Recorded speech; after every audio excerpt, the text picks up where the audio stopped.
Albert Parraz est né à Constantine le 10 décembre 1899. Il fait ses études au lycée Chaptal à Paris, puis à l'école supérieure de physique et de chimie industrielle, où il est l'élève de Langevin et le condisciple de Frédéric Joliot.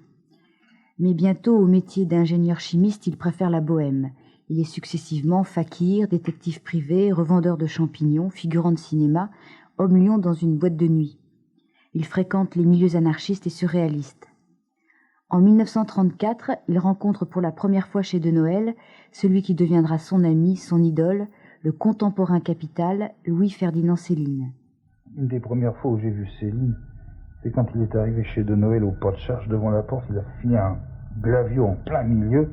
Il l'a ouvert, il a renversé toutes les portes, toutes les tables. Puis de Noël qui était en dessous, qui se cachait, il gueulait « Où t'es salope que je t'arrache un œil ?» Et c'était pas une attitude. On croyait voir un écrivain, on trouvait un homme. Son premier roman, Bitru ou les vertus capitales, est publié par de Noël en 1936, suivi l'année suivante par les Repues franches de Bitru et de ses compagnons. En 1939, il est mobilisé et envoyé au centre de recherche de Beni Ounif dans le Sahara. Il y est accidentellement gazé. Il est alors rapatrié et réformé à 100%. Il s'installe à Monte-Carlo, où il jouit alors d'une certaine notoriété grâce à son héros Bitru que l'on retrouvera en 1945 dans Le Lac des Songes, un roman que Bernanos salua comme un chef-d'œuvre. Mais Parraz est de plus en plus affaibli par la maladie. Dès 1944 commence la ronde ininterrompue des hôpitaux et des sanas. Et cependant, il continue à écrire. Le couteau de Janot, Le poète écartelé, Remous, Le gala des vaches, Valser saucisse, Une fille du tonnerre, L'adorable métisse, Sainte-Marie de la Forêt, Petrouchka, Villa Grand Siècle, Sprum à Casa. Dans le numéro 42 du L'Héros rêveur, à propos de Parraz qu'il qualifie de Don Quichotte oublié, Jacques Aboukaya parle de calvaire interminable coupé de brèves rémissions, de vie larvaire, de réclusion insupportable. Et il poursuit, paradoxalement, la douleur physique et morale confère à ce tempérament d'exception un regain d'alacrité. Albert Parraz est mort le 2 septembre 1957 à Vence. Alphonse Boudard, vous avez été son ami. Dans la préface du Gala des Vaches, vous écrivez « Parraz, à la fin de sa vie, était cancéreux, tuberculeux, démuni de fric. Ses livres n'avaient plus de succès. On le calomniait, on le poursuivait devant les tribunaux. Et pourtant, il ne se plaignait jamais. Il était gai, d'une gaieté folle. » C'était ce qui était frappant. Il avait donc eu ces histoires de tuberculose qui étaient très très importantes chez lui. D'ailleurs, il est mort d'un pneumo spontané. Mais en plus, quand il a eu un cancer du rectum, eh bien, il a été opéré, il avait un anus artificiel, il était là, on allait le voir dans sa chambre, et il ne parlait pas du tout de maladie, il ne parlait pas du tout de ses souffrances, il n'en parlait jamais. C'était comme une élégance pour lui, parce qu'évidemment, il devait en souffrir de toutes les façons.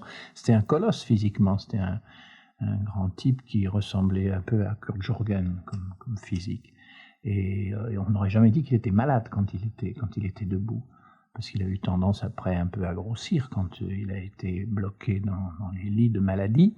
Mais comme sur le plan littéraire, c'est un homme, je suis certain, qui aurait aimé être reconnu à sa vraie place, qui aurait aimé qu'on parle de ses livres, etc., tout ce qui est les choses autour du monde littéraire, et qui, à cause de certaines attitudes qu'il avait prises, notamment à propos de Céline, faisait qu'il était tricard, quoi. Mais il en riait apparemment, mais je suis certain que de ça, il souffrait aussi. Moi, je l'avais connu par la tuberculose. J'étais malade et il avait parlé dans un livre d'un médicament qui était le sérum Friedman. J'ai écrit à Parraz pour ça. J'ai pas écrit pour des raisons littéraires. Enfin, je veux dire, j'avais lu et je l'avais trouvé intéressant et je lui ai demandé des renseignements. Voilà. Oui. C'était quelqu'un qui était, vous l'avez évoqué là, mais bourré de contradictions. Donc il cherchait la reconnaissance littéraire et il l'a en quelque sorte bousillé pour Céline. Oui. C'était un antimilitariste et pourtant c'est pas complètement évident ça. Parce qu'il pouvait pas entrer comme ça vraiment dans un clan, dans une secte quelconque. Alors il voyait toujours un peu la faille des gens et là il entrait en discussion avec eux. C'était ça. c'est de la discussion sur l'antimilitarisme. Il avait connu le maréchal Juin quand il était jeune. Et alors, il était copain avec le maréchal Juin. Alors, on ne pouvait pas lui faire admettre qu'il disait, oui, ben, c'est tous des cons, les militaires, etc. Mais il y a le maréchal Juin, parce que le maréchal Juin avait été son copain. C'est des choses comme ça. C'est les contradictions qu'on a tous, d'ailleurs. De la même façon, il a écrit dans des journaux de tendances politiques totalement différentes, Oui. Ce qui fait qu'on l'a qualifié de toutes sortes de choses. Oui, de toutes sortes de choses. Et je crois qu'il a... Là, et ce qu'il y a, c'est qu'il était un peu inconséquent, Paras. De temps en temps, pour faire un mot, pour faire une blague, il racontait des choses énormes. Et puis après, il se retrouvait devant les tribunaux, il avait des histoires. Alors moi, j'étais tout jeune à ce moment-là, je connaissais pas du tout les mœurs littéraires, ni tout ça. Alors je trouvais ça amusant. Mais je me suis aperçu par la suite, en étant sur le terrain, que évidemment, il faisait des erreurs majeures. Chose qu'il fallait absolument pas faire. Mais on aurait dit qu'à chaque fois, il voulait foutre les pieds dedans. Alors, la défense de Céline l'a amené à la défense d'autres gens. C'est-à-dire, il y a deux défenses de Céline. Il y a une défense littéraire. Et lui, avec la défense littéraire de Céline, l'a couvert, si on veut, la défense historique ou politique de Céline. Et là, alors, on est sur un bateau qui tangue beaucoup plus. Parce qu'il allait jusqu'à soutenir des paradoxes comme que Céline n'était pas du tout antisémite. Céline n'avait jamais été antisémite. Et Paras était assez convaincu de ça, d'ailleurs.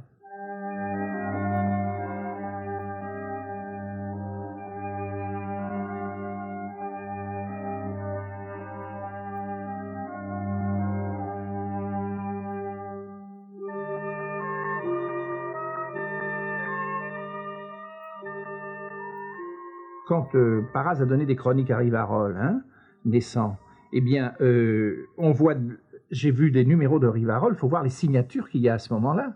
Et aujourd'hui, on les trouve dans toute la presse bien pensante de gauche et de droite. Et ils avaient aussi donné des chroniques à la même époque que Paras. Parce que tout d'un coup, il y avait ce journal qui leur permettait d'avoir quelques tribunes qu'ils estimaient libres. Oui, alors ça, justement, c'est encore une contradiction de Paras, parce qu'il disait détester la radio. Et pourtant, il a tenu cette rubrique pendant 6 ans de suite. Parce qu'il était malade. Alors, il avait cette radio. Et d'ailleurs, qu'est-ce qu'il faisait avec la radio? Il parlait d'autre chose, bien souvent, que de radio. Toujours le prétexte d'une émission pour parler de ce qui l'intéressait, c'est-à-dire Céline. Et puis alors, il avait une espèce de culte d'un certain nombre de gens qui étaient un peu ses amis ou ses amis littéraires, et il les défendait mordicus.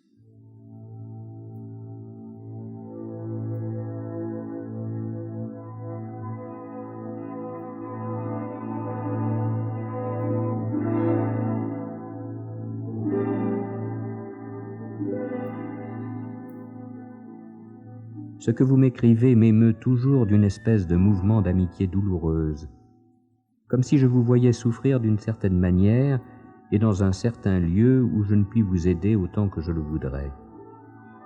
En reprenant par hasard votre livre hier soir, j'ai eu ce même serrement de cœur. C'est d'ailleurs probablement idiot. Vous avez parfaitement raison de noter toutes ces petites impostures. Elles font comprendre les grandes et ne sont pas les moins féroces. Je sens que vous allez me récompenser avec une générosité royale d'avoir cru en vous dès les premières pages de ce fameux Lac. Dieu vous bénisse, je prie pour vous. Lettre de Georges Bernanos à Albert Paras lors de la parution du Lac des Songes.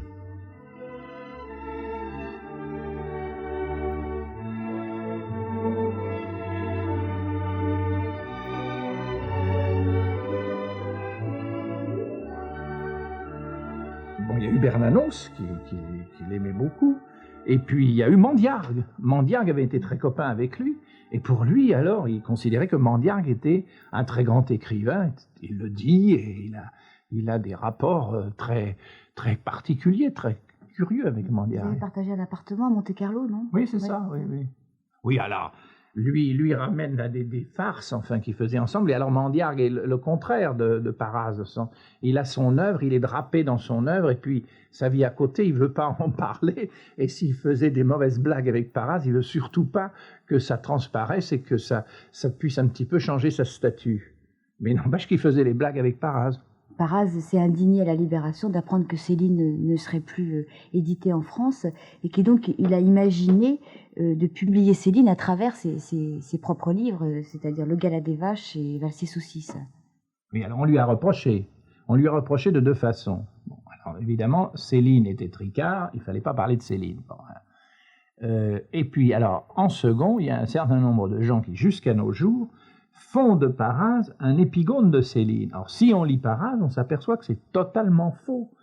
Simplement parce qu'à cette époque, Paraz n'hésitait pas à employer des mots que nous employons maintenant dans n'importe quel livre, mots dits grossiers ou vulgaires ou Dieu sait quoi, il les employait comme on doit les employer, et à ce moment-là, du fait qu'on avait relevé ou merde ou con ou je ne sais quoi dans Paraz, alors on l'assimilait à Céline uniquement pour ça. Parce qu'il le défendait, mais je vous assure que c'était unique. Il y avait les gens qui disaient des choses grossières. Il y avait Miller, il y avait devant Céline, et puis alors Paraz était aussi dans la charrette.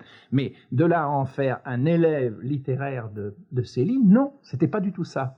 Non, ils n'avaient pas le même style, mais il y avait une même inspiration, une inspiration proche. Sur des régions qu'on dirait anarchiques ou d'une espèce de contestation globale d'une société bien installée. Oui. Ça, c'est vrai. Mais je parle dans l'écriture. Alors, vous dites justement dans votre préface que c'est grâce à Albert Paraz que vous êtes devenu écrivain. J'ai eu une correspondance à la suite de cette première lettre avec lui, puis je l'ai rencontré. Et alors, il m'a conseillé, à travers cette correspondance, d'écrire.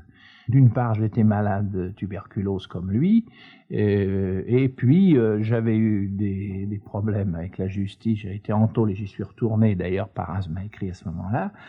Et il m'a dit, c'est peut-être un moyen pour vous de vous en sortir. Alors donc, il m'a encouragé à ce moment-là. Je lui ai envoyé des petites bricoles, des petits essais que je faisais, et il me les commentait, il m'en parlait longuement, etc. Oui, vous avez dit, je lui dois cette guérison par l'écriture. Oui. Alors, est-ce que vous pensez que lui, ça a été sa façon de résister à... Parce qu'il a quand même énormément souffert physiquement, il était cloîtré. Oui. Est-ce que ça a été sa manière de vivre? Ça, beaucoup. Je crois que l'écriture était essentielle pour lui. Ensuite, il avait au fond de sa carcasse une espèce de gaieté intérieure qui l'aidait à vaincre toutes les souffrances qu'il pouvait avoir. Et puis ce souci qu'il avait de ne pas avoir une souffrance quelle qu'elle soit qui puisse gêner les autres autour de lui. Il essayait de répandre la bonne humeur, et je vous assure qu'il le faisait. Et que quand j'allais voir Paraz, je me suis bien marré avec Paraz. Et j'étais sidéré parce que je disais, mais quand même, il est dans telle et telle situation. Et puis, il avait sorti quelques blagues, quelques histoires tout à fait. Il avait un esprit très curieux quand il abordait une chose. On se demandait s'il n'avait pas sorti une énormité, un paradoxe insensé. Puis après, en réfléchissant, on s'apercevait que c'était du bon sens. C'est ça qui était fort dans son attitude. Variety est venu, entouré de sa cour. Il commentait le rapport de l'opération. Alors rien ne peut donner une idée de l'omnipotence du pharaon avec les grands prêtres qu'un grand patron qui prononce son oracle devant tous ses chefs de clinique, les internes, ils en transpirent, les surveillances qui en oublient de gueuler, les élèves de première, blême, il a le costume pour, il a la barbouze. Alors il explique que l'opération était tout à fait inutile et qu'on pouvait songer à sectionner un paquet de briques pareil. Je lui dis, monsieur, mais quand l'accident m'est arrivé, j'ai fait dire à la concierge qu'elle aille me chercher le premier docteur venu, celui qui habite le plus près. C'était un bon vieux, sans prétention, parce que vous dites là, il a dit tout de suite que ça serait idiot d'essayer de couper ses brides. Oh, les internes, ils avaient une gueule, leur visage décomposé. Lui, Variety, il se trouble pas, il a l'air ravi. Il conclut, ben, mon ami, ça prouve que le premier venu en sait autant que moi. Ça m'a pas arrêté, j'ai dit, pardon, ça prouve que le premier venu en sait plus que vous. Oh, les pauvres toubibs, ils devenaient verts. La haine. J'en entendais un qui grinçait des dents. Variety était enchanté. Il me demande ce qu'il m'a recommandé. Qu'est-ce qu'il m'a recommandé encore, le vieux médecin? Je lui dis, des pilules de Dover, opium et IPK. Depuis que j'en ai, je ne tousse plus. Excellent, qu'il crie, en clignant de l'œil. C'est un remède qui date de Louis XIV. Oh, j'ai tellement confiance dans la médecine, je préférais qu'il date de Philippe Auguste. Il se fout le camp. 1 heure après, le docteur arrive, encore pas. Mais qu'est-ce qui vous a pris avec Variety? C'est affreux, on n'a jamais vu ça. Surtout qu'il venait là gentiment. Alors je lui dis, vous croyez pas qu'on devrait leur mettre le nez dedans de temps en temps? Il n'était pas content. Il s'est fait virer d'hôpitaux parce qu'il s'accrochait pour des histoires qui étaient très importantes, mais on s'en rendait pas compte. C'était simplement du bon sens. Il détraque des systèmes logiques Raphaël Sorin? qui sont quasiment quotidiens. Et il se fait un petit pas de côté, ça paraît absurde.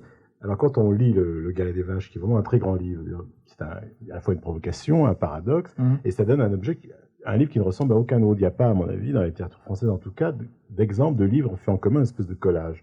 Et chaque fois, aussi bien dans le cas de Céline et de la collaboration que dans le cas du colonialisme, que dans le cas de la maladie, c'est un perturbateur total. C'est quelqu'un qui dérange les règles admises. Bitru, c'est un livre aussi, c'est un livre sur le Front populaire qui va à l'encontre de tout ce qu'on a pu penser à l'époque pour ou contre le Front populaire. C'est à la fois la célébration du Front populaire, la démolition du Front populaire.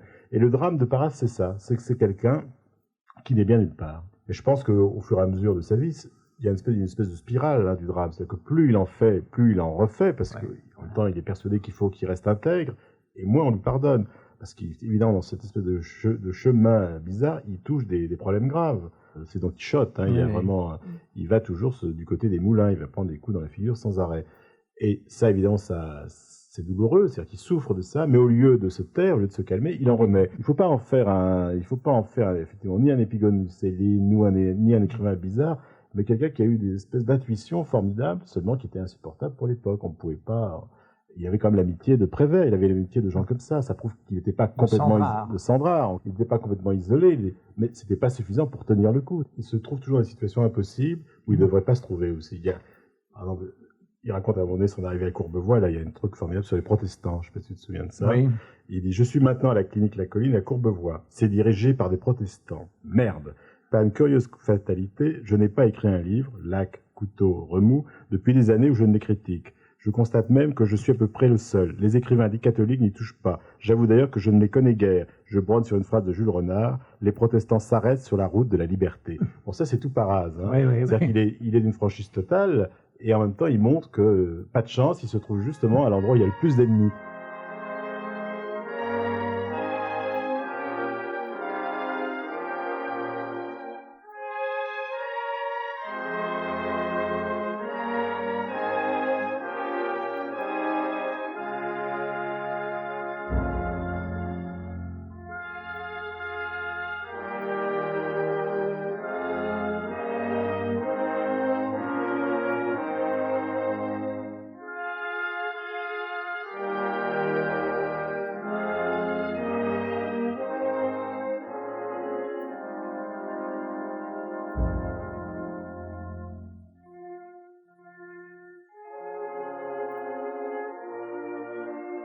Albert Paras, dans son œuvre, n'a cessé finalement de se raconter, soit qu'il se mette directement en avant dans son journal, en parlant directement à la première personne, soit par ses personnages, et en particulier dans Bitru, qui est comme Paras un écorché vif, un imprévisible, un type à contre-courant. Oui, et Bitru, on l'a dit, était un livre sur l'époque de 1936 du Front populaire, et un livre très particulier et très juste sur cette époque, parce que les autres sont dominés un peu par l'idéologie, par des raisons les plus variées, tandis que lui a un récit comme ça qui est comme tout ce que nous avons dit, c'est-à-dire qu'il traverse cette histoire avec son bon sens, avec son sens de l'humour, avec des histoires très marginales par rapport à l'époque, mais aussi tout de même dans une grande intelligence de l'époque. Et c'était quand même le moment où vraiment, dans certains domaines, la bourgeoisie a été vraiment bousculée dans ses façons de penser, de voir les choses. Et Paras, là, avec ses amis, parce qu'il y a tout un climat, les repus franches, c'est les copains. C'est un peu les copains d'abord, Bitru. Et là, d'ailleurs, dans la bande de Bitru, il y avait des gens très bizarres. Il y avait ce musicologue qui s'appelait Witold, qui est un des personnages de Bitru. J'ai eu des clés. Après la guerre, a été un musicologue à la radio qui a eu pas que simplement son heure de gloire, qui a apporté pas mal pour la compréhension de la musique classique, pour des gens qui jamais n'y avaient mis les pieds. Bon, eh bien, ça était aussi un personnage de Bitru. Alors après, il y a le lac des Songes, et le lac des Songes, c'est son histoire, quand il est mobilisé en 39-40, et où il va être, alors, chose étrange, le seul gazé de la guerre 39-40, c'est-à-dire qu'il est pris dans une nappe d'hypérite au cours d'expériences qui se font dans le sud saharien, et il en reviendra avec sa tuberculose, parce que les poumons ont été touchés, et après les bacilles s'installent, et il ne s'en sortira plus. Et là, il raconte cette histoire, qui est alors très jolie, parce qu'autour il y a le désert, parce qu'autour il y a tous les rapports de ces gens les uns avec les autres, tout ce qu'on a pu lire sur les gens qui sont en guerre dans des unités dans le Sahara ou ailleurs. Enfin, on attend certaines choses d'eux, on sait ce qu'on va lire presque, tandis qu'avec le lac des Songes, on est surpris. On a pris l'habitude de lire les livres, y compris les romans, de manière univoque. C'est-à-dire, il y a les romans de gauche, il y a les romans de droite, il y a les romans humanistes, il y a les romans nietzschéens, etc. Et Paras, c'est tout ça à la fois. C'est une espèce de tourbillon, c'est une espèce de manège, et c'est vraiment valser saucisse. Et ça, c'est insupportable. Et moi, je crois que ce qui s'est passé avec Paras, c'est que les gens sont tombés sur telle ou telle de ces pages, qui n'ont pas digéré, ils ont dit, bon, il faut tout jeter en bloc, ce qui est une imbécilité complète. Bon, par exemple, pour en revenir au Gala des Vaches, il y a des tas de moments où on a envie de hurler, et en même temps, on a envie de rire, et on ne sait pas s'il faut être indigné ou s'il faut être admiratif. Il y a notamment son commentaire sur les livres antisémites de Céline, livres qui sont toujours interdits, puisque la veuve de Céline, Madame Destouches, refuse à ce qu'ils soient publiés. Mais alors, elle pourrait peut-être les publier avec ces quelques lignes en préface, parce que ça donne à penser, ça donne à réfléchir. Et là, Paras, et c'est pour ça qu'il est un grand type, un type admirable, à sa manière, suicidaire, et ben voilà ce qu'il dit. Ces œuvres de circonstance, bagatelles, les beaux draps, sont des chefs-d'œuvre de polémique et de courage. Mais elles ne sont rien d'autre. Bagatelle, écrit au galop, contre la montre, visait à sauver les Français, juifs ou pas, d'une guerre absurde et perdue d'avance.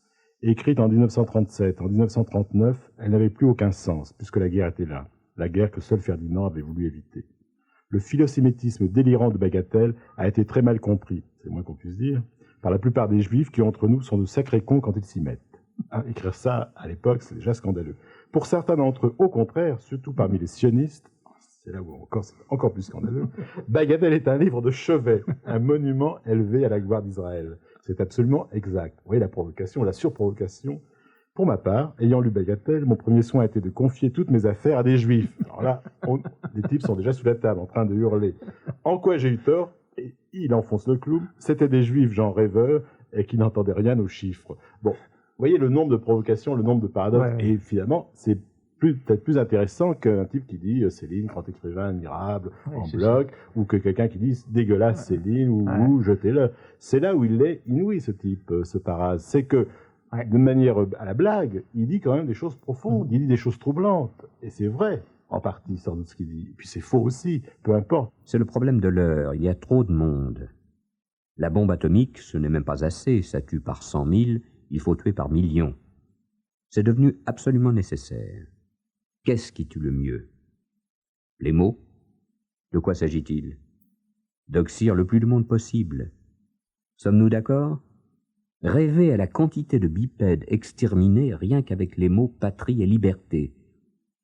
Ça vous donne une idée de ce qu'on peut attendre du mot progrès. Pour détruire l'humanité, il suffira d'une phrase. Une phrase avec le mot progrès. Je ne sais laquelle. Pour mourir en beauté, j'aimerais que ce ne fût pas trop bête.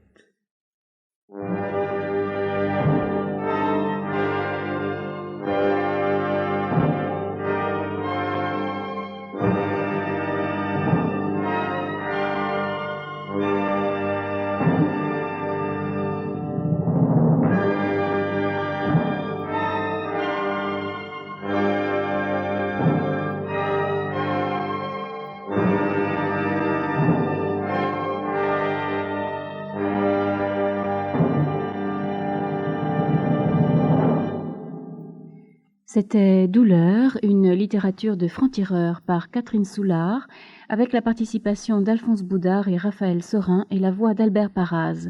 Les livres d'Albert Parraz sont pour la plupart épuisés, sauf Remous, publié à l'Âge d'Homme, et Le Lac des Songes, réédité en 1981 aux éditions du Léraud. Ces mêmes éditions du Léraud ont publié des textes et études sous le titre Albert Parraz à contre-courant. Les textes étaient lus par Denis Manuel. C'était une réalisation de Nicole Salerne. Demain, Albert Caraco.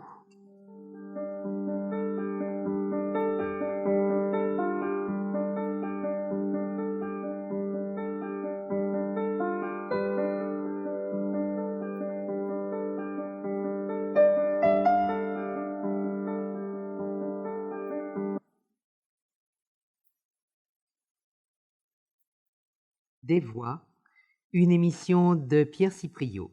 Aujourd'hui, les Cahiers Céline avec Pascal Mazzotti et René Renaud. Réalisation de Claude Roland-Manuel qui s'entretiendra avec le responsable des Cahiers Céline, Jean-Paul Louis. C'est le 6e Cahier Céline que vous présente Claude Roland-Manuel, cahier publié chez Gallimard. Ce cahier réunit en 462 pages d'extraordinaires lettres envoyées par Céline à Albert Parraz. Albert Parraz, écrivain romancier comme Céline, polémiste comme lui, et qui tenait la chronique radio de Rivarol. En même temps, Albert Parraz servait un peu d'agent de liaison entre Céline et la France pendant l'exil des Célines au Danemark, c'est-à-dire de la fin de la guerre jusqu'en 1951. L'intérêt de ce livre, on y voit vivre Céline au jour le jour, tantôt reprenant courage, tantôt déprimé à l'idée de ce qui l'attend s'il revient en France. Céline souffrant de sa légende, souffrant de passer pour un écrivain pro-nazi, qui fut en fait antisémite, certes, mais surtout un anarchiste des faubourgs, fonçant contre la bourgeoisie, contre les notables, et à qui la défaite de 1940 avait donné raison. Il y avait quelque chose de malade en France. Les Français n'ont plus d'âme, disait-il, un cancer leur a bouffé l'âme. Céline l'avait vu comme beaucoup d'autres, mais cela, il l'avait exprimé avec force, avec persuasion, ce qu'on ne lui pardonnait pas. Voici dans ses lettres Céline malade, déprimée par sa détention au Danemark. Guère rassurante non plus la perspective de ce qui l'attend s'il revient en France. Ce sera le procès, le silence autour de son œuvre, la misère et la haine. Notre pain quotidien, écrit Céline à Albert Parraz le 21 décembre 1952, c'est la haine quasi unanime, un régime ou l'autre n'y changeront rien. Et plus loin, il écrit « Céline maudit à enterrer » à propos de l'épuration où tout le monde, surtout les plus froussards, les plus compromis, vont, comme un seul homme, à la curée.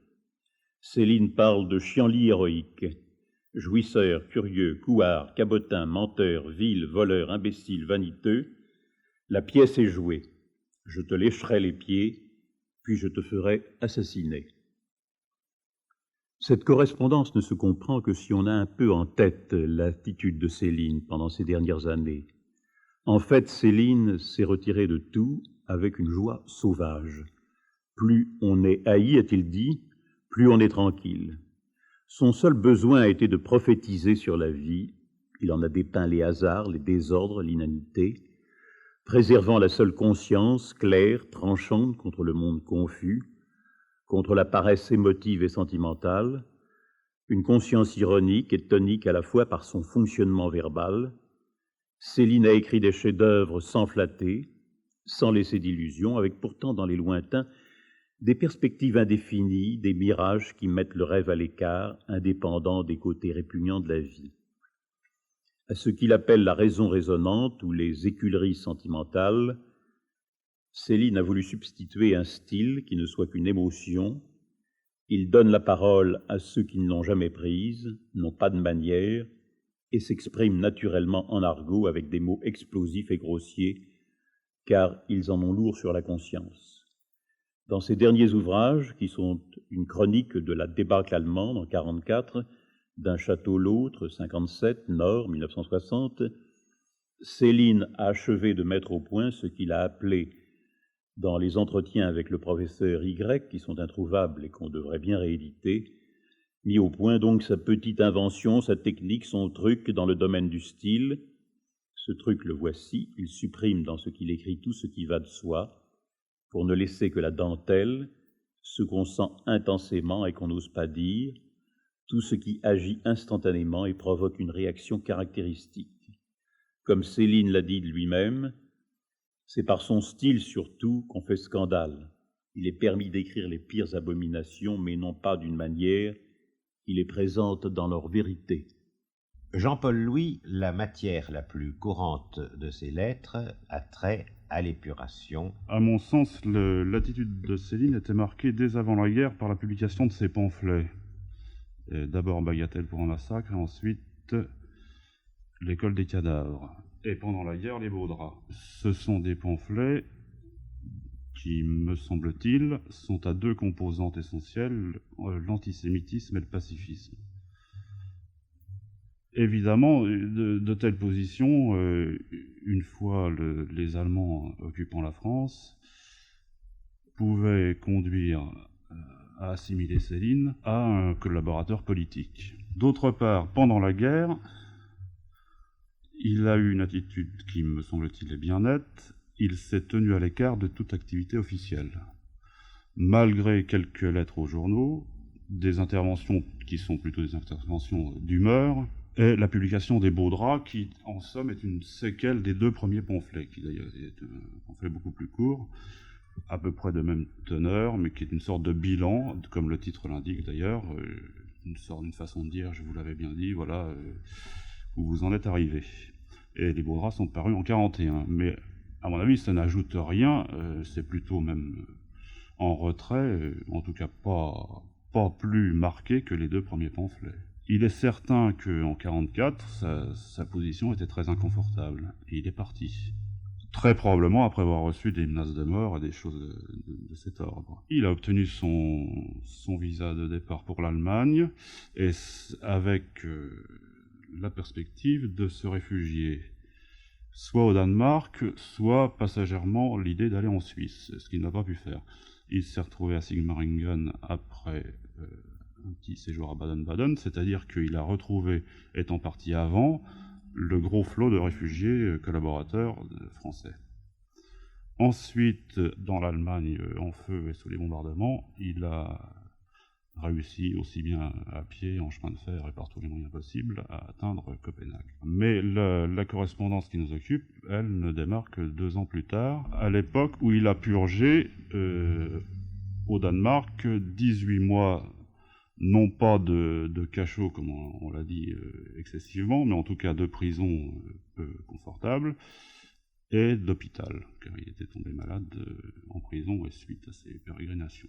Il est revenu à Paris exactement en juillet 1951, c'est-à-dire que son arrestation au Danemark a suivi un mandat d'arrêt lancé contre lui à Paris, une intervention de la légation française à Copenhague, qui demandait l'extradition évidemment, et ensuite tout un imbroglio juridique au Danemark, certains ministères désirant l'extradition, d'autres pas, ce qui fait que pendant 18 mois, on a fait traîner les choses, attendu que un peu les affaires se tassent, et finalement refusé, sans la refuser, l'extradition. C'est à peu près comme ça que ça s'est passé. En sortant de prison, Céline a été hébergé assez rapidement par son avocat Mikkelsen à la campagne. Quand il est revenu en France, il a été pratiquement blanchi. Alors, il y a eu d'abord le procès qui a eu lieu par contumace, parce qu'il se trouvait toujours au Danemark. Ça se situe en février 1950. Et après plusieurs années d'enquête et de constitution de dossiers, on s'est aperçu qu'il y avait quand même assez peu de choses à retenir contre lui. Passé le feu de l'épuration, il restait en somme toute peu de choses. Et les peu de choses, ça s'est résumé en une condamnation d'1 an de prison et confiscation des biens par moitié. Son retour n'a pas été immédiat en France parce qu'il a fallu qu'il attende ensuite que soit admis soit à l'équivalence des peines, c'est-à-dire les 18 mois qu'il avait fait au Danemark avec la condamnation, soit une amnistie. Et c'est une amnistie qui est intervenue dans les premiers mois de 51 du fait d'un tribunal militaire ayant estimé que sa conduite en 1914 justifiait cette amnistie. Voilà à peu près comment ça s'est passé. Il est rentré en France en juillet 51. Pouvez-vous nous parler brièvement du destinataire Paraz? Alors, Albert Paraz était un romancier qui a fait ses débuts pas longtemps après Céline, puisque Voyage au bout de la nuit est de 32 et Paraz a pu publier son premier roman en 34, chez le même éditeur de Noël. Et c'est probablement de cette façon qu'ils se sont rencontrés avant la guerre. Le ton et les rapports que manifeste cette correspondance entre Céline et Paraz est assez curieux quand on pense que finalement ils se connaissaient très très peu. C'est-à-dire, c'est sur le papier que se déploie cette espèce d'ambiance de vieux copains qui en fait n'a aucune réalité. Je voudrais vous lire un texte que je trouve dans En lisant, en écrivant, un ouvrage qui vient de paraître de Julien Gracq. Il y a dans Céline un homme qui s'est mis en marche derrière son clairon. J'ai le sentiment que ces dons exceptionnels de vociférateur, auxquels il était incapable de résister, l'entraînaient inflexiblement vers les thèmes à haute teneur de risque, les thèmes paniques, obsidionaux, frénétiques, parmi lesquels l'antisémitisme, électivement, était fait pour l'aspirer. Le drame que peuvent faire naître chez un artiste les exigences de l'instrument qu'il a reçu en don, exigences qui sont, parfois à demi monstrueuses, avant tout celles de son plein emploi, a dû se jouer ici dans toute son ampleur. Quiconque a reçu en cadeau pour son malheur la flûte du preneur de rats, on l'empêchera difficilement de mener les enfants à la rivière. Comment réagissez-vous à ce texte? Je trouve ça bien comme explication, mais adapté uniquement au pamphlet. Pour moi, l'œuvre de Céline, c'est essentiellement un style. C'est un peu banal de dire ça, mais enfin, c'est en tout cas moi ce qui m'intéresse. Ne pas considérer non plus les lettres comme œuvre littéraire au sens spécifique du terme, mais enfin, on retrouve bien le style de Céline, certes. On le trouve même en gestation dans les lettres. C'est ça que je trouve assez passionnant. Copenhague, 26 juillet 1947. Voleur, chienlit. Tu parles de gens qui me veulent du bien. Ah, foutre, j'en ai marre des gens qui me veulent du bien. Que me branlent ces 100 000 amis impuissants qui me laissent crever dans les geôles ou de misère et pélagre, d'exil et d'horreur. Ils viendront tous m'embrasser si j'en réchappe par mes propres forces. Ils sont impuissants. Alors merde. J'aimerais mieux faire un pacte avec un ennemi puissant qui me sorte de la chiasse. Cela au moins aurait un sens. M'habillage pourri tout le reste. Pleurnicherie roublarde. Tu te défends bien avec tes poumons. Tu feras ton centenaire, je suis tranquille. Toutes ces formes fibreuses sont billets de longue vie. Je crois que Voltaire était tuberculeux. Richelieu crachait trop de sang, il en est crevé. Il baisait trop aussi, d'un château à l'autre. N'en fais pas autant, tu as déjà les châteaux. Les duchesses aussi. Sais-tu que Léon Blois était marié à une Danoise? Il est venu crever de faim un petit peu par ici. Mais c'était pour rire, en somme, tout était pour rire en ce temps-là. Tout était joujou. Il nous appartenait de connaître le sérieux des choses, l'horreur, pas en carton. Lucifer et ses vraies tenailles, pas Robert Houdin. 19 août 1947. Mon cher vieux, si Paulhan avait passé 17 mois en réclusion, quel bien cela lui ferait, il aurait découvert enfin le véritable sens des valeurs et des mots. Toutes ces chiures-là sont entièrement gratuites. Paulhan est un jaloux clan-cul, comme tous ces enfoirés-là, trop heureux qu'on m'ait basculé au pétrin, dont je ne sortirai jamais. Il y a en fait ici de diplomate le jeune Guy de la Charbonnière, ambassadeur, on ne sait comme, ex-Vichy soit, qui comptait bien me faire livrer pour redorer son rond de cuir, plus que merdeux aussi. Toute cette canaille ne vaut pas un souci, un mot, un paix, tous employés foireux et perdus de conformisme. Je ne sortirai d'ici que pour être enseveli, ou bien les tanks russes roulant sur la Beauce, l'Assemblée nationale est perdue de chiasse pour la 3e fois en une génération, se ruera vers Bordeaux, voter toutes les amnisties imaginables. Voilà, mon pote, des vérités réelles, le reste est babillage. Beau comte Paulhan, Avec quoi vivrait-il, lui? Exilé, traqué, privé de tout gagne-pain. Avec ses fesses? À 54 ans d'âge?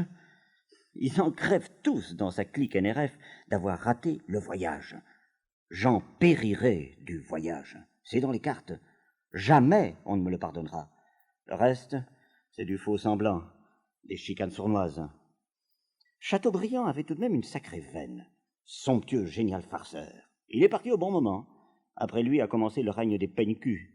On n'en sortira que robots. Laisse tous ces intellectuels rabâcher leur lâcheté. Bernanos était le seul qui me semblait de ma famille. 20 août 1947. C'est moi qui suis traqué comme un chien lépreux de cellule en lucarne à 54 ans. C'est Moranda, foireux de 1939, qui occupe mon plumard. C'est la crapule Vox qui exploite mes livres et me salit à tour de bras. Il y aurait, mon pauvre vieux, à dégueuler pour plusieurs siècles, à bramer d'injustice, à en faire crever la voûte des cieux. À quoi bon? Je n'ai qu'une envie, rejoindre ma pauvre mère au Père-Lachaise, où je n'ai même pas pu l'accompagner, 1945.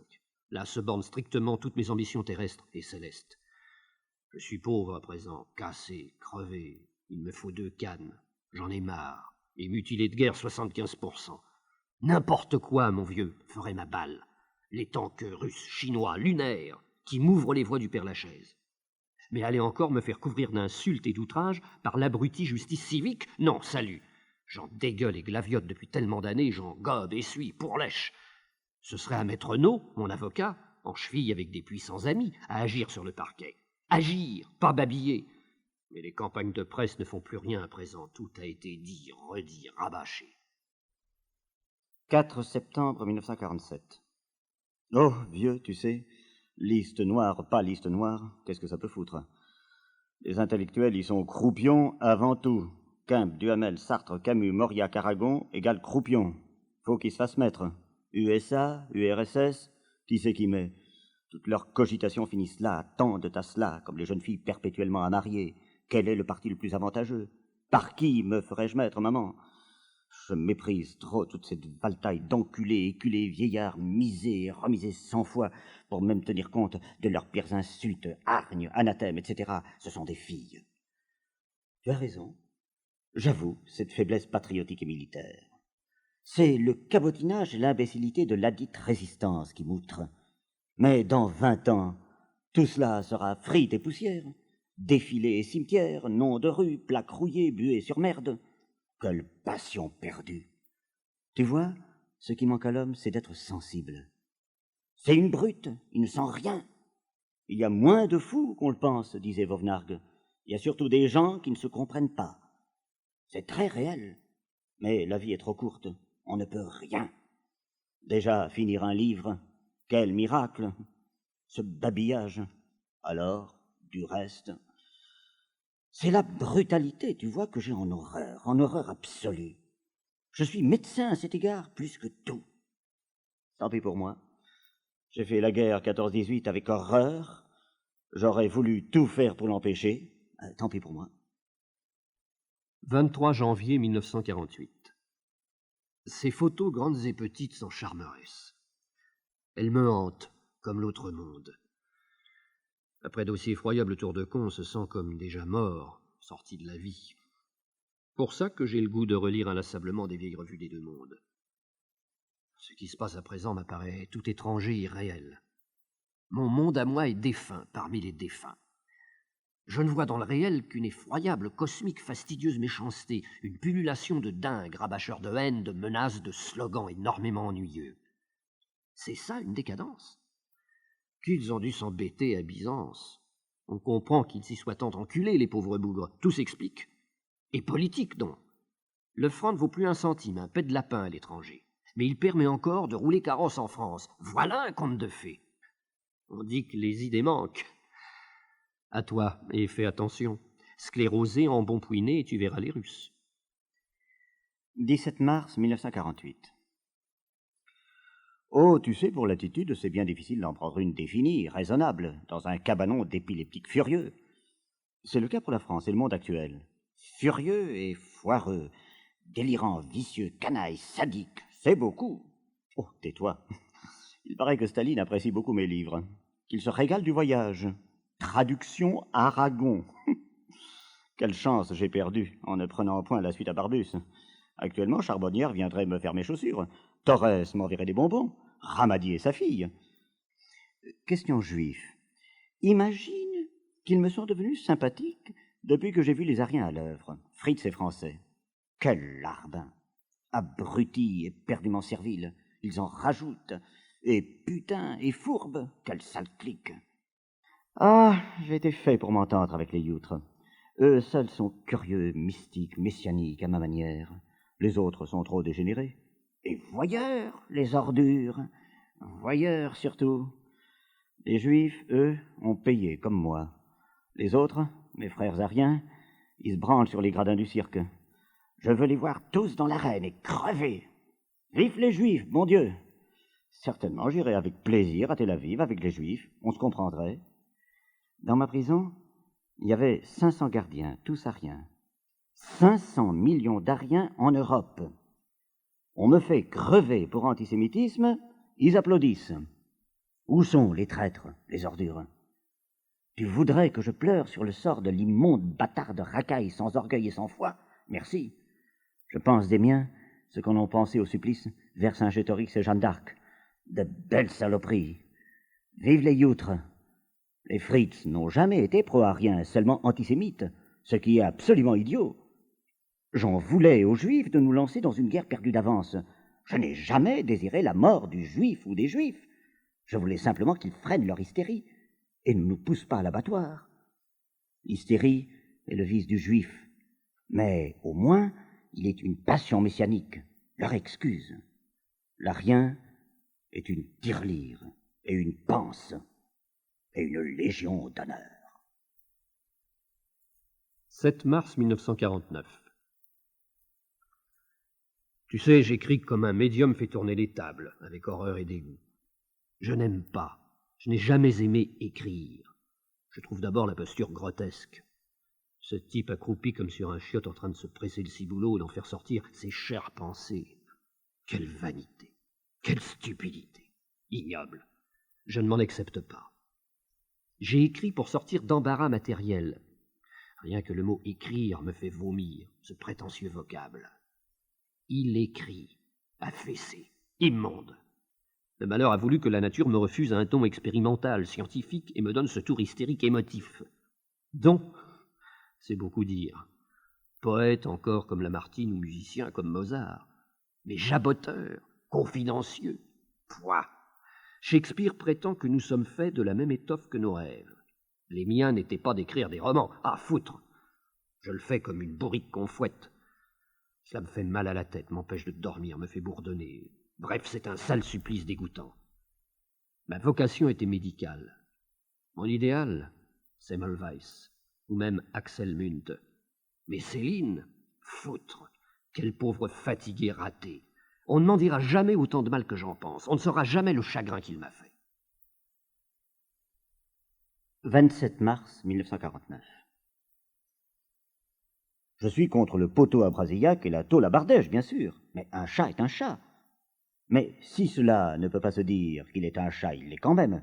Et Bardèche, un con. Et Brasillac, idem. Ces gens-là n'ont pas le sens créateur. Moi, je suis de l'école Henri IV.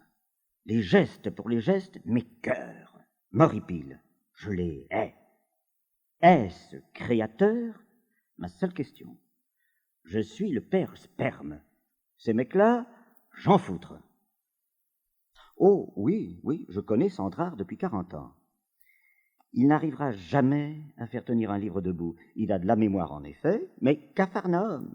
Ce qu'il faut, tu vois, c'est un caractère. Il n'y a pas de caractère chez Sandrard. Il joue sur l'épatement par le bric-à-brac, la midinette, kiff de Cobra. Il faut tout de même, toute porte close, voir l'effroyable scrupule au boulot des classiques, si crevés, fuir l'effet journalistique, l'impuissance déguisée en sorcière. Moi, qui ai horreur de l'écriture, je peux en causer. Je m'y plie avec haine. Le caractère disparaît du monde. Il n'y a plus que des épateurs. Louis XIV, Henri IV, Saint-Louis, Napoléon, Voltaire, La Bruyère, Saint-Simon ont chacun un goût qui reste, une couleur absolue. Mais tous ces petits agités, la bête prétentieuse. Tout leur est possible, ils épongent tout, ils ne sont bons à rien. 12 décembre 1949. En m'infligeant l'exil, on m'a infligé une peine monstrueuse, une peine contre nature, vu l'espèce d'être que je suis, malgré moi d'ailleurs, musicien du français. Tant de gens sont cosmopolites, ne viennent en France que pour baiser, boire, bouffer, ce qu'ils peuvent faire partout. Un seul de ces goujats écrit-il le voyage? Et c'est moi qu'on chasse, auquel on promet 1000 morts. Le diable sait ce qu'il fait, il est subtil. Il s'attaque à la musique des peuples qu'il veut supprimer. Ils n'auront plus de chansons, ils périront. Voilà ce qu'il pense, le diable. Il n'est pas bête. 4 février 1950. Mon vieux, c'est au diable que j'ai affaire. Et le diable est, tu le sais, le roi du mensonge. Il faut donc démentir, sans se lasser, procès de sorcellerie. Je viens de recruter Henri Mondor de l'Académie, il est très ardent à mon secours. Je lui demande d'envoyer une lettre à nous. Il faut aussi une lettre de Paulan, parti en Suisse. Je réfute tout. Je suis un patriote ultra-patriote, pacifiste ultra-pacifiste, qu'on persécute. Je ne sors pas de là. Folkloriste délirant, peut-être? Janséniste. Je l'ai hurlé à Sigmaringen. Je suis déroulé en exil. J'avais fondé une société des amis du Père Lachaise, qui ne voulait pas crever en Allemagne. Oui, j'ai fait une conférence pendant la guerre au groupe des médecins collaborateurs. Je n'en étais pas. Ils me harcelaient. Je voulais m'en débarrasser une bonne fois pour toutes. Ça se passait, je crois, rue Saint-Dominique. La collaboration est une sale connerie, que je leur ai dit, bien hautement et publiquement, et pas de Londres ou Brazzaville. C'est un four, c'est un désastre. Vous feriez mieux de vous faire tout de suite communiste, ça aurait au moins un sens. Mais le national-socialisme est une escroquerie. C'est lequel? Il y avait 200 auditeurs, gros scandale. On peut retrouver des témoins, Dr Bécard, Claouet, etc., à Paris, Gérin le secrétaire et Soupeau. Le chirurgien Laval ne parlait plus de ce moment que de m'encrister, comme Azéma. De ce moment, d'ailleurs, je n'allais plus chez Jeanne-Paul, où nos réunions étaient réputées très séditieuses. 23 février 1950. Cher vieux, me voilà indigne à vie et 1 an de trou. Mais j'ai déjà fait presque 2 piges ici. Salut. Mais ils ont été aussi peu vaches qu'ils pouvaient, il faut convenir. J'aurais tort de râler. J'ai payé pour la raison d'État. Je suis innocent, je suis le patriote persécuté pacifiste. Mais s'ils ne me sonnaient pas du tout, ils désavouaient la résistance. Il se jouait là un truc qui dépasse beaucoup ma chétive personne. Je vais pas râler. Je suis pas injuste, moi. Je peux pas être injuste. Les amis ont été admirables, et des inconnus. Et mes anciens maîtres en médecine, et Taragnès, et Macorlan, et Marcel, et Monnier. Vraiment, j'ai le cuir chromé, je pense, mais j'ai été et demeure touché à vif, et pour toujours, par toute cette amitié si brave, si efficace aussi. Nordling a été magnifique, et des journalistes inconnus. Et l'extraordinaire Bismuth, et l'incomparable Cipriani, et Marie, et d'anciennes malades aussi, qui ont écrit au président, de Lorly, de Beaujon.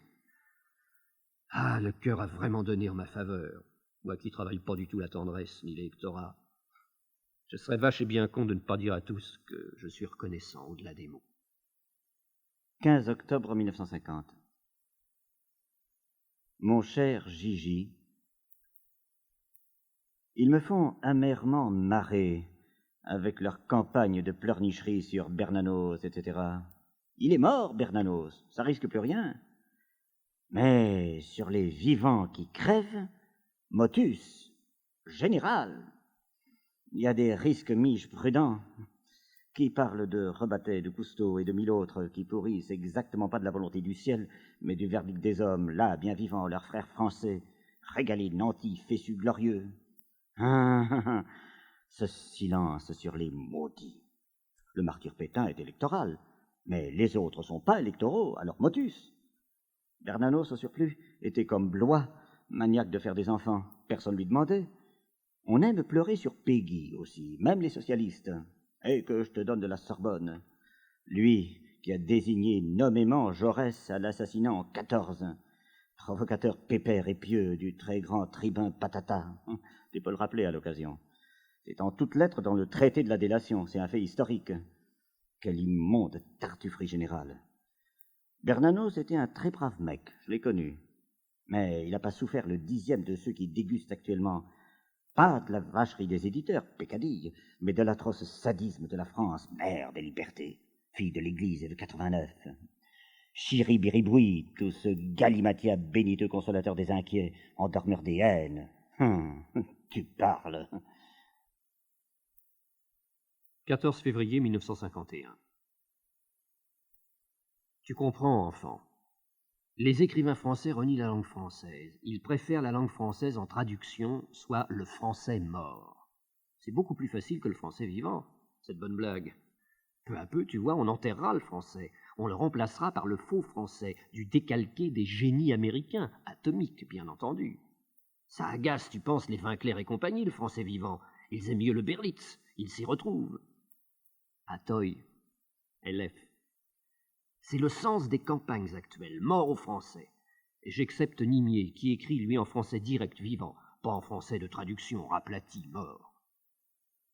24 février 1951. Gide est parti. Il a eu de la veine, une vie heureuse et mort heureuse, pas foulé, pape des PD. Il y a une place à prendre. Sartre pourrait, mais il est trop grossier, trop de gros mots. Pour les canards, tu penses bien que tous sont des partis ou à l'État, et le goût des gens y tout. Les chances de survie des anards dans notre genre deviennent de plus en plus minces, presque nulles. Et puis, il y a la mode. Il y avait 30 personnes à l'enterrement de Musset. Mozart n'a eu que son chien pour l'accompagner au cimetière. Modestie. Les auteurs ne tiennent que par l'effet publicitaire. Tam-tam, on en changerait volontiers tous les 8 jours comme samedi soir. Après leur premier livre, ils s'éreintent à se survivre. Mais, au fond, ils sont déjà morts pour le public. Ils emmerdent tout le monde de n'être pas déjà crevés. On les méprise et les hait. Tu vois une gonzesse au bois qui arrêterait pas de montrer son cul pendant 40-50 ans, c'est kiff. Ah, ils sont marrants, tes rénovateurs de Saint-Paul-de-Vence. Tu parles de bons à Lappe. C'est endémique, les chapelles. Des centaines. Ça ne sait rien foutre, alors ça rédige des manifestes. C'est fastidieux. Ils trouvent encore moyen de me haïr, cela, en sus. Quelle fabricante de monstres. Plus que l'intérêt, je crois, plus que le sexe, plus que tout. La Rochefoucauld avait raison, mais le narcissisme, c'est l'instinct de conservation, alors. C'est pas surprenant. Ce serait marrant qu'on crée un prix littéraire des innommables pour les boycotter dans notre genre, les lépreux, ceux dont ne veut pas la critique. Il y en a 1000 des prix, ça ferait 1001 à toi, cher fils. 26 mars 1951. Le français est une langue royale dont on tente, et les Français tous imbéciles complices qui prennent l'académisme, cimetière français pour du français vivant, de saloper l'universelle suprématie. C'est un immense complot, cinéma, radio, etc., et digest. On vante les trouvailles de style de Faulkner, de Lewis. On en rote. Trouvailles, en quoi? En volapuc en anglais, c'est kiff. C'est en français, les trouvailles pour un français, et rien qu'en français. Tout est là. Rien que là, pas en traduction. Je ne compte, moi, pour rien, sinon puce dans cette affaire. Puce, certes, qu'il s'échauffe, bouille, pas sur moi, sur la tradition vivante du français. 20 août 1952. Nimier est joliment aimable de me consacrer une longue critique. Je n'ai pas l'habitude d'être signalé. On me connaît peu en France. C'est de bonne blague. 1000 horribles raisons. Les libraires me boycottent âprement, d'abord. Me voilà précieux, moi que la vie a si mignonnement traité, qui ai passé mon bachot dans la voiture à bras, n'ayant jamais été au lycée. Précieux et oratoire. c'est chouette aussi, comme la Bible, comme le Dante, comme Shakespeare, comme Nimier, s'il pouvait. Il a oublié que j'étais lyrique, le crime des crimes, surtout en France, et lyrique comique. Au fond, il n'y a qu'un vrai écrivain français, Gide, c'est-à-dire rien, et enculez-vous. À toi, bébé. 11 septembre 1952. Mon cher Gigi, toi, grand psychologue, tu dois bien tenir compte de l'envie et de la jalousie dans l'horrible métier corvé de critique. Songe que Quimpe, Billy, Terrive ne me lâchent pas depuis 30 ans, qu'ils ont des manuscrits, à eux, sur l'estomac. Dieu s'ils me haïssent. Foutre des opinions politiques, LVF, etc. Que tout cela pèse peu à côté de l'envie, jalousie, diantre, des vrais sentiments de fond.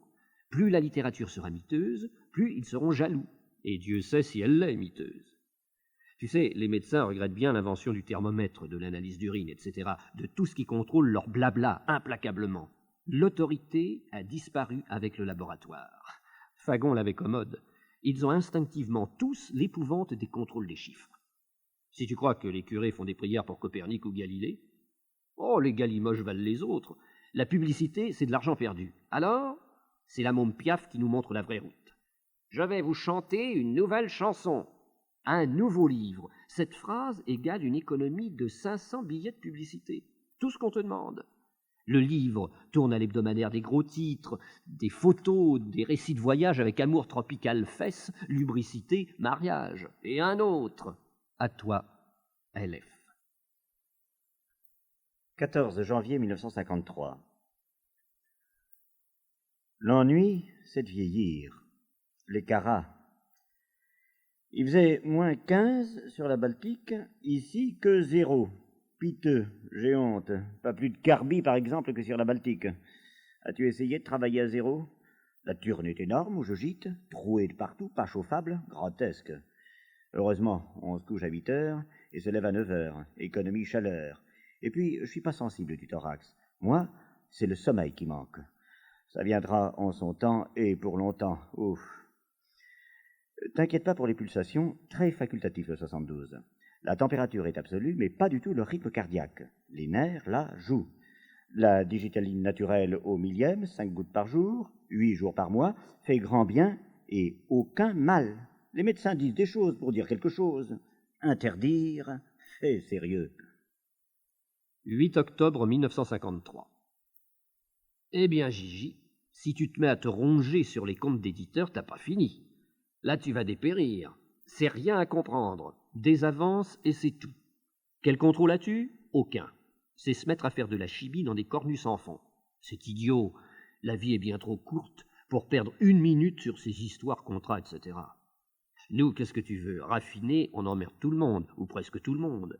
Il y a du lecteur pour confidence, le cœur à deux, la veillée, etc. Mais nos trucs, quelques maniaques, une poignée. C'est déjà du mérite de nous éditer. Mauriac Claudel se force par les sacristies, d'autres par la maçonnerie, d'autres par les instituteurs, etc., etc. Vente forcée. Mais le livre est agonique. Il a fait son temps. Ce ne sont plus des livres, les romans actuels, ce sont des scénarios. Le cinéma bouffe tout. Il restera ces livraisons pour débiles mentaux qui traînent par millions dans les gares, les trains, les chiottes, les ateliers. Ça ne se lit pas, ça se regarde, c'est d'ailleurs plein de photos. Autrefois, quand des soldats ne pouvaient pas fumer, ils chiquaient. Maintenant, quand le trep peut pas aller au cinéma, il se branle sur Confidence.